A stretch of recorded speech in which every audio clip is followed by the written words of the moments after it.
Lideri i opozitës Sali Berisha zhvilloi një takim me banorët e prekur nga tërmeti në zonën e kombinatit në kryeqytet, ku dëgjoi nga afër shqetësimet e tyre dhe prezantoi programin qeverisës për zgjedhjet e 11 majit. Banorët u ankuan për ndërprerjen e bonusit të qeras, pasi u shemben banesat dhe lënien të pastre nga qeveria, edhe pse kanë kaluar 6 vite nga tërmeti. Përballë kësaj panorame, Berisha u zëtua për ngritjen e një komisioni hetimor parlamentar për të zbardhur të vërtetën e shembjeve nga tërmeti dhe theksoi se asnjë banesë nuk do të prishet për llogaritë oligarkëve dhe pa ujdi të banorëve.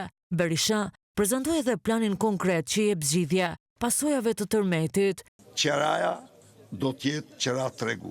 Do krijohet me urgjencë një komision hetimor parlamentar. Parlamenti i ardhshëm, komisionin e parë hetimor do ta krijoj për zonën e kombinatit. Sbashku me ju do zbardh të gjithë të vërtetën, se nuk do ketë kurrë njëri që mund të spostoj ju dhe asnjë shqiptar me detyrim në skajet tjera të Tiranës, pse vjen ky oligark apo ai oligark. Banesat do prishen me ujdi të plot të banorëve. Gjatë fjalës së tij, Berisha prezantoi edhe programin për Shqipërinë madhështore, që siç theksoi ai do të nxjerrë shqiptarët nga varfëria, nga minimumi jetik 200 euro deri tek dyfishimi i pagave. Minimumi jetik është që çdo shqiptar do ketë në ditë 6.3 euro apo do ketë 200 euro në muaj. Do ketë kartën e konsumatorit. Energjia elektrike do zbresë 7 lek për familjarët. Do thoni ju po ilaçet, do ketë përgjigje shumë të mirë. Ne do marrim listën e Italisë. Rroga mesatare do të jetë 1200 euro. Rroga e mësuesit do të jetë 1500 euro. Bursa e studentit do të jetë 200 euro. Një zotim Berisha kishte edhe për çiftet e reja dhe bonusin e bebeve. Çiftet e reja do marrin grante 30.000 euro për të përballuar kredin. Dhe në rast se familja e tyre bëhet me 3 fëmijë, ai grant falet për gjithmonë.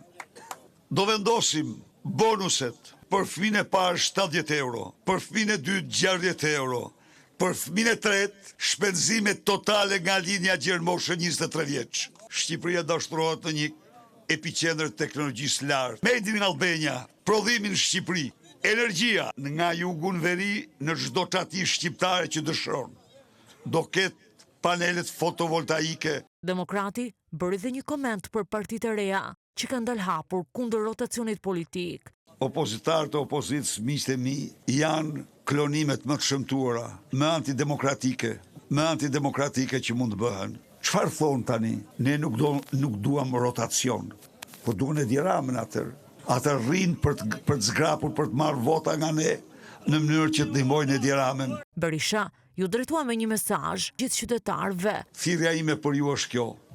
Në këto kushte, ne jemi në mision. Të gjithë ne jemi misionar. Dhe u siguroj ju se si misionar ne do të tejkalojmë çdo censur, çdo bllokim, çdo kërcënim dhe do realizojmë fitoren e shkëlqyer me datën 11 maj.